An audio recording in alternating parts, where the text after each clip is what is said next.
Blogger KP Singh को like करो, subscribe करो। दोस्तों जय हो करम की, मैं केपी आपका दोस्त और आपका होस्ट केपी सिंह सवाई माधो। जैसा आप सबको मालूम है कि मैं डेली ब्लॉग बनाता हूं और डेली ब्लॉग में लोगों को मोटिवेट करने का या ये कहूँगा कि घूमने का इस तरह के मैं ब्लॉग बनाता हूं। तो कहीं ना कहीं मैं लोगों से ये कहना चाहूँगा कि भाई साहब, ब्लॉग बनाना बड़ा मुश्किल है, बहुत मेहनत का काम है। इसी को लेकर हम लोग अभी भगवान जी से बात करेंगे, विकास से हमारे साथ उनसे ही बात करेंगे कि क्या आसानी से ब्लॉग बनाए जा सकते हैं क्या। जय हो कर्म की, मैं भगवान माड़ी। और जब हम सुबह यहाँ घूमने से पहले जब उठते हैं 4 बजे, जब केपी जी का फ़ोन आता है या मैं उठ जाता हूँ तो मैं केपी जी को फ़ोन कर देता हूँ कि भाई साहब उठ जाइए। अब आज सुबह केपी जी का खुद का फ़ोन आया कि चलें भाई साहब घूमने, यानी कि चलते हैं। तो हम जैसे ही उठने के बाद में आधा घंटा तो फ्रेश वगैरह में इनमें लग जाता है और 4:30 बजे जब घर छोड़ते हैं तो 4:45 के लगभग हम दशहरा मैदान पहुंच जाते हैं। और दशहरा मैदान में ग्राउंड में 4-5 चक्कर लगाने के बाद में एक्सरसाइज करते हैं और एक्सरसाइज करने के पश्चात हम वापस दशहरा मैदान से वापस जब बाहर निकलते हैं तो केपी जी अपना कर्म करना चालू कर देते हैं कि वही बिजनेस साथ में इनका जो जॉब है वो भी हो जाए। और ब्लॉग जब ये बनाते हैं केपी सिंह जी, तो ब्लॉग बनाना बहुत कठिन है, बहुत समस्याएं आती है, क्योंकि उसको जो ब्लॉग ये लेते हैं उसको लास्ट तक उसी तरीके से फॉलो करना, उसी बात का जो पॉइंट इन्होंने लिया है वो लास्ट तक वही पॉइंट रहना चाहिए, उस पर फोकस करना। फिर उसको बाद में जाके घर जाके उसको मिक्सिंग करना। तो सभी अलग अलग कट करते हुए जो वीडियो आते हैं उनको एक जगह मिक्स करके और उनको लास्ट तक क्या उसका महत्व बताना, वो सारी चीज़ें करना आसान नहीं है। ये बहुत बड़े एक तरीके से बहुत बड़े एक तरह मस्तिष्क को बहुत यूज लेके ही बनाया जा सकता है, जब ही आप लोग फॉलो करेंगे अच्छा लगेगा। तो नहीं तो अगर मान लीजिए फॉर्मेलिटी कर दी तो आप जैसे भी इनको गलत बताओगे, इसलिए केपी सिंह जी के इसलिए नाम है।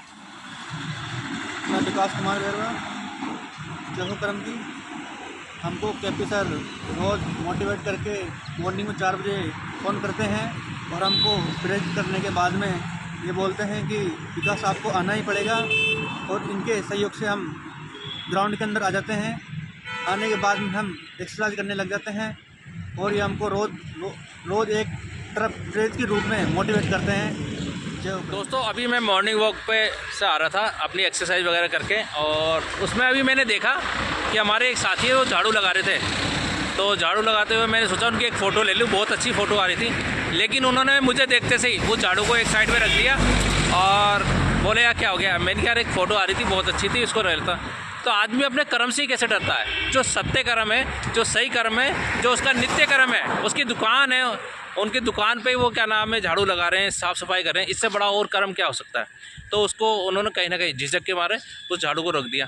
तो कहीं ना कहीं डर तो है लोगों के बीच में, और डर भी कौन सा, जो बिल्कुल सत्य है, सही है। उसको अपनी दुकान के क्या नाम झाड़ू लगाना कोई बुरी बात नहीं है, खुद सफाई करना कोई बुरी बात नहीं है, लेकिन उनके अंदर कहीं ना कहीं डर है। और ऐसे और भी लोग हैं जो जब ये काम करते हैं तो कहीं ना कहीं डर जाते हैं और सहम जाते हैं और किसी को बताते भी नहीं। दोस्तों अभी मैं मॉर्निंग वॉक से आ रहा था, तो मॉर्निंग वॉक के दौरान मुझे भी एक गाइड मिले और उन्होंने बताया कि यार रणथंभौर के अंदर बहुत समस्या है। और समस्या बताई उन्होंने कि जो टिकट की बात है, वीआईपी की बात है, वीआईपी को तो बैठे बैठे टिकट हो जाता है, लेकिन और जो साधारण आदमी होता है उसको विंडो पे जाना पड़ता है। विंडो पे जाके सेल्फ़ी खिंचाओ, सेल्फ़ी खिंचाने के बाद में क्या नाम है उसको वहाँ पर टिकट मिलेगा या नहीं मिलेगा, तो परेशानी तो है ही। तो दोस्तों ऐसे में कहीं ना कहीं समस्या है। दोस्तों अभी मैं रणथंभौर रोड पे था, तो पीछे से आवाज़ आती है जय हो करम की। तो लोग बाग कहीं ना कहीं जय हो करम के जो नारा है उसको समझने लग गए और बोलने भी लग गए। तो ऐसे में कहीं ना कहीं हर व्यक्ति को अपने कर्मों को समझना चाहिए और कर्म की जय बोलनी चाहिए, सत्य कर्मों की जय बोलनी चाहिए। और सत्य कर्म हमको अग्रसर रखते हैं, आगे लेके जाते हैं और समाज में पहचान भी दिलाते हैं। तो वैसा कर्म बड़ा है, कर्म का विशेषकर ध्यान रखें और कर्म से ही सब कुछ मिलता है। तो बोलो जय हो करम की। दोस्तों आज मैंने आप लोगों को कर्म का महत्व बताया। लोगों ने बताया कि कर्म से ही हमारी पहचान है, तो कर्म का ध्यान रखें और कर्म लोगों के बीचों में आप जागरूकता फैलाएं, अवेयरनेस फैलाएं कर्म को लेकर। दोस्तों ये ब्लॉग आपको पसंद आए तो लाइक करें, शेयर करें, सब्सक्राइब करें और चैनल पे नए तो घंटा ज़रूर बजाएं, जिससे आने वाली वीडियो का नोटिफिकेशन आपको मिल जाएगा।